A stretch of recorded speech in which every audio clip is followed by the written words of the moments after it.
resolute bachelors all, at least at one time, were now settled and having children. His brother Brody was an instant father, since he had just married Elizabeth, a single mother who had come to work at the equestrian center on McCloud's Landing a couple of months back.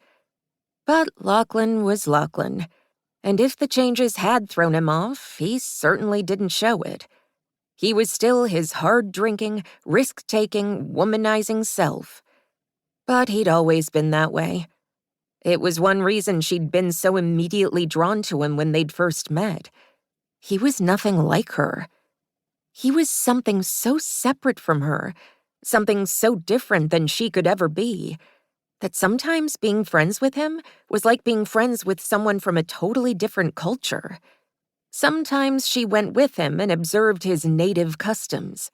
She'd gone to Smokey's Tavern with the group of McClouds quite a few times, but she'd always found it noisy and the booze smelled bad. It gave her a headache. And she didn't dance. Lachlan had women fighting to dance with him, and she thought it was such a funny thing. Watching those women compete for his attention for just a few moments of his time. They would probably never see him again. She would see him again the next day, and the day after that, and the day after that. "What did you do?" she asked, looking at the nasty gash. "I had a little run-in with some barbed wire."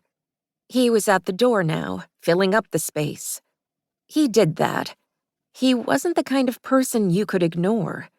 And given that she was the kind of person all too easy to ignore, she admired that about him. "We've got to stop meeting like this," he said, grinning. She'd seen him turn that grin on women in the bar, and they fell apart. She'd always been proud of herself for not behaving that way. "I wish we could, Lachlan, but you insist on choosing violence." "Every day." "You could stop being in a fight with the world," she pointed out. "I could, but the thing about that is it sounds boring." "Well, a bored Lachlan McCloud is not anything I want to see." She jerked her head back toward the living room. "Come on in." He did, and the air seemed to rush right out of her lungs as he entered the small, homey sitting room in her little house. She still had everything of her father's sitting out, like he might come back any day. His science fiction novels and his medical journals, his field guides to different animals, and the crocheted afghan that he had sat with, draped over his lap, in his burnt orange recliner, when at the end of his days he hadn't been able to do much. She had been a very late-in-life surprise for her father.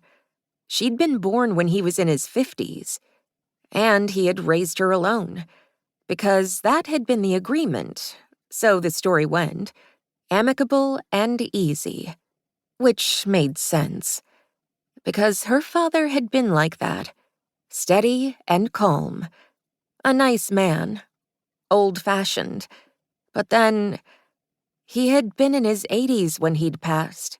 He wasn't really old-fashioned so much as of his time.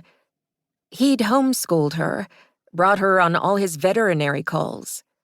Her life had been simple, and it had been good. She'd had her dad, and then she'd had Lachlan.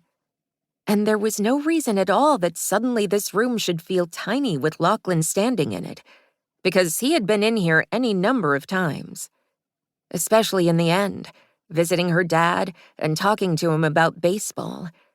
She sometimes thought her dad was the closest thing that Lachlan had to a father figure. His own dad had been a monster. Of course, the unfairness of that was that Lachlan's dad was still alive out there somewhere, while her sweet dad was gone. "It's quiet in here," Lachlan said, picking up on her train of thought. "It would have been quiet in here if Dad was alive, until you two started shouting about sports."